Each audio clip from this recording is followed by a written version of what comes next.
जबकि वहां योगी आदित्यनाथ जी की सरकार है और ये कहा जा रहा है कि वहां सुशासन है और पुलिस का राज है। पुलिस का राज भला कैसे है और अपराधियों का बोलबाला कैसे है, वो मुझे आपको बताने की जरूरत नहीं है। मेरे तमाम वीडियो में आप देखते हैं पत्रकारों की हत्या, अभी जो हाथरस में ये बीभत्स हत्याकांड हुआ है, बलात्कार हुआ हो या ना हुआ हो, यह शोध का विषय है। इसके लिए पुलिस है, सीबीआई है, लेकिन जो हत्या हुई है वो अत्यंत निशंक तौर पे हुई है। और अगर पीड़ित परिवार से मिलने के लिए आप मीडिया के लोगों को रोक रहे हैं तो फिर ये रोक भाजपा के लोगों के लिए भी होनी चाहिए। क्या ये रोक जो है केवल आम लोगों के लिए है?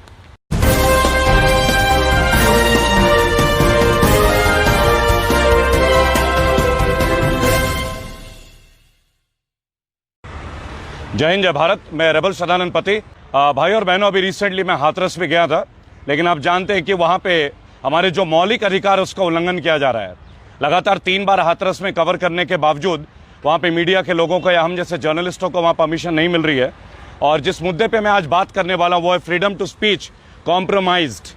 भाई और बहनों, फ्रीडम टू स्पीच कॉम्प्रोमाइज्ड, हमारे फंडामेंटल राइट्स, केंद्र की सरकार हमारे मौलिक अधिकारों का जिस तरीके से दमन कर रहा है, जिस तरीके से हमारे अधिकारों को कुचला जा रहा है, एक तरह से देखा जाए तो it's a blunt murder on democracy. और केवल एक घटना नहीं, ऐसे कई घटना है जिसमें मैं आपको ऊपर तमाम उदाहरण दे सकता हूं। लेकिन फिलहाल मैं आज बात करूंगा हाथरस के ऊपर। हाथरस में मूलगढ़ी गांव के अंदर जो ये दुर्घटना हुई, एक बीभत्स घटना हुई है, हमारे समाज के एक लड़की की, हमारे एक भारतीय लड़की की जिस तरीके से निशंस हत्या की गई है। लगातार मैं इसका कवरेज कर रहा हूं विभिन्न राज्यों में जाके। और भाई और बहनों, मैं बताना चाहूंगा हाथरस का जो इंसिडेंट है, इसमें बीजेपी के जो एमएलए हैं, पूर्व एमएलए ठाकुर जयवीर सिंह पहलवान, बताना चाहूंगा जयवीर सिंह पहलवान, इनके लिए भाजपा शासन में अलग पैमाने हैं। आप देख सकते हैं पिछले कुछ दिनों से लगातार विभिन्न राजनीतिक दलों के लोग जो हैं वो हाथरस के दौरे पे हैं, पीड़ित परिवार को सांत्वना देना चाहते हैं। उनमें से मैं भी हूं। मैं कोई राजनीति से संबंध नहीं रखता, मैं रेबल फाउंडेशन से हूं, आप लोगों के बीच एक आम बागी हूं। और लगातार 7 दिन के दौरे के बाद भी गांव में 144 धारा लगाई गई है। उसका अगेंस्ट में आपने देखा होगा 0 माइल पे कांग्रेस के राहुल गांधी के ऊपर सेक्शन 188 जो इंपोज किया गया। लेकिन अगर राहुल गांधी के ऊपर आप सेक्शन 188 इंपोज करते हैं, अगर आपका ये अधिकार है, तो हाथरस के जो पूर्व बीजेपी के एमएलए हैं ठाकुर जयवीर सिंह पहलवान, भाई और बहनों, जयवीर सिंह पहलवान के घर में 300 लोगों की एक मीटिंग होती है। क्या वहां एक सेक्शन 144, क्या धारा 144 वहां लागू नहीं थी? अगर मीडिया के लोगों को आप परमिशन नहीं देते हैं, विभिन्न राजनीतिक दलों के लोगों को आप परमिशन नहीं देते हैं, तो वहां पे आप किस तरीके से जयवीर सिंह पहलवान को 300 लोगों के बीच ये कॉमन मीटिंग करने देते हैं, जिसकी वीडियो आप तमाम चैनलों पे देख सकते हैं। जबकि वहां योगी आदित्यनाथ जी की सरकार है और ये कहा जा रहा है कि वहां सुशासन है और पुलिस का राज है। पुलिस का राज भला कैसे है और अपराधियों का बोलबाला कैसे है, वो मुझे आपको बताने की जरूरत नहीं है। मेरे तमाम वीडियो में आप देखते हैं पत्रकारों की हत्या, अभी जो हाथरस में ये बीभत्स हत्याकांड हुआ है, बलात्कार हुआ हो या ना हुआ हो, यह शोध का विषय है। इसके लिए पुलिस है, सीबीआई है, लेकिन जो हत्या हुई है वो अत्यंत निशंक तौर पे हुई है।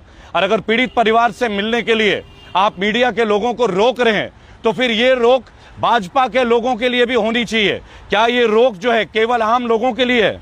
भाई और बहनों, एक बात तो स्पष्ट हो गई है कि जहां भी भाजपा की सरकार नहीं है वहां पे एक राजनीतिक उद्देश्यना का माहौल हो रहा है।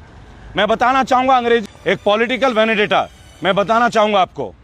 भाई और बहनों, पॉलिटिकल वेनेडेटा।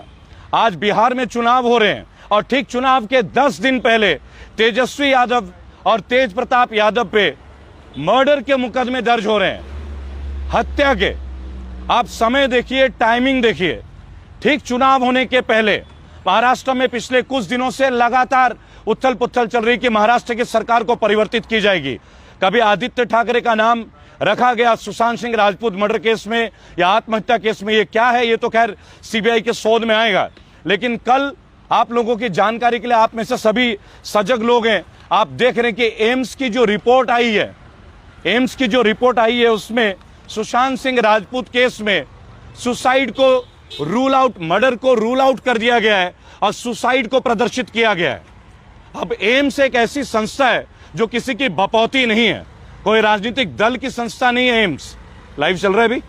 बताना चाहूंगा भाइयों और बहनों, कल एम्स की रिपोर्ट थी और आप लगातार देख रहे हैं कोई ना कोई पॉलिटिकल वेनेडेटा महाराष्ट्र में, इससे पहले राजस्थान में, चाहे सचिन पायलट को जिस तरीके से डिसबैलेंस किया गया, और इसके जस्ट अभी बिहार में आप देख सकते हैं शक्ति मलिक जिनकी हत्या होती है और बंदूकधारी हथियारों से लैस होकर आते हैं, और शक्ति मलिक का जो घर है वो विभिन्न सरकारी अफसरों के दीवार है, सुपरिटेंडेंट ऑफ पुलिस के दीवार से लगी हुई है।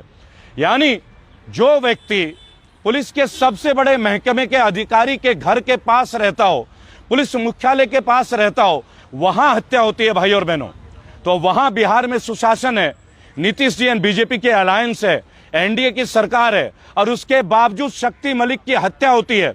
उस हत्या के बारे में कोई नहीं पता चलता, लेकिन 24 घंटे के अंदर पॉलिटिकल वेनेडेटा, राजनीतिक षड्यंत्र, तेजस्वी यादव और तेज प्रताप यादव के खिलाफ 302 मर्डर का मुकदमा दर्ज कराने का प्रयास, यानी फिर से एक स्टेट का इलेक्शन डिसबैलेंस।